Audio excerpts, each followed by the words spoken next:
আজকে বিএড যারা দিচ্ছ WBUTTEP এর যারা বিএড দিচ্ছ ফার্স্ট সেমিস্টারের কোর্স তোমাদের 2 অর্থাৎ এক্ষেত্রে ফার্স্ট সেমিস্টারে 1.1.2 এর যে প্রশ্নপত্র, এই ধরনের প্রশ্নপত্র তোমাদের কিন্তু আসে।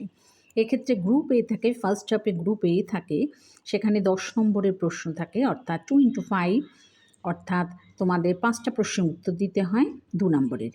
প্রশ্নগুলো হচ্ছে এই ধরনের আসবে: শিক্ষার সুযোগ বলতে কী বোঝেন ভারতবর্ষের শিক্ষা পলিসির নিরিখে POA এই কর্মসূচি বলতে কী বোঝেন, এই ধরনের প্রশ্ন সাধারণত আসে।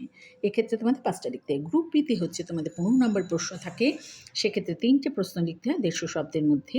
রাধাকৃষ্ণন কমিশন আসে, কোঠারি কমিশন আসে, মুদালিয়ার কমিশন আসে, এই ধরনের প্রশ্নগুলো সাধারণত এসে থাকে।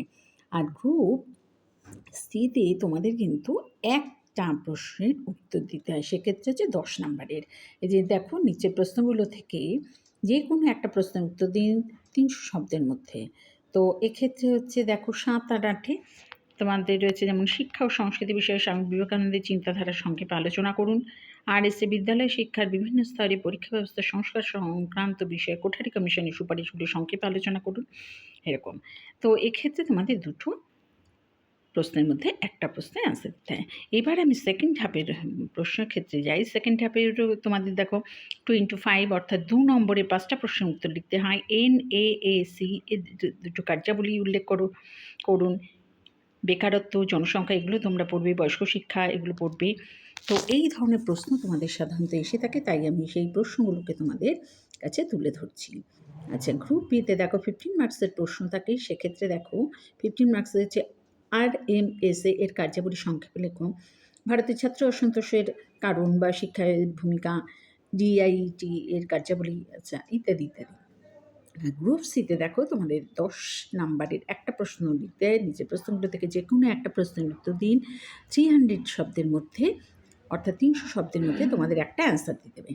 আচ্ছা, 7 আর 8 এক্ষেত্রে প্রশ্ন নম্বর থাকে, তার মধ্যে একটা লিখতে হয়। দেখো সংক্ষিপ্ত টিকা লিখুন, দেখো এখানে NCTE, আচ্ছা আর এসছে জনজাতি শিক্ষা। আর এই দুটো তোমাদের 5+5 অর্থাৎ 10 নম্বরে, টোটাল 10। দুটো লিখলে তোমাদের 5 করে নম্বর আছে। আর 7 নম্বরে যদি তোমরা লেখো, 7-এর নাম্বারটা দেখো, বিদ্যালয়ে গুণগত ব্যবস্থাপনার ভূমিকা সংক্ষেপে আলোচনা করুন, নেতা হিসেবে প্রধান শিক্ষকের কার্যাবলী ব্যাখ্যা করুন। এক্ষেত্রেও তোমাদের দেখো 4+6, আচ্ছা অর্থাৎ 10 নম্বরের টোটাল কোশ্চেন। এই দুটোর মধ্যে একটা তোমাদের অ্যান্সার দিতে হবে। তাই এইভাবেই তোমরা কিন্তু এই প্রশ্নগুলোকে তোমরা তৈরি করতে থাকো। এটা হচ্ছে তোমার কোর্স হচ্ছে 1.1.2 এর। এটা সেমিস্টার 1-এর যারা বিএড দিচ্ছ, বিএডের ফার্স্ট হাফ আর সেকেন্ড হাফের কোশ্চেন তোমাদের একটু দেখিয়ে দিলাম। এই ধরনের প্রশ্ন সাধারণত তোমাদের আসে। এটা WBUTTEP এর কোশ্চেন।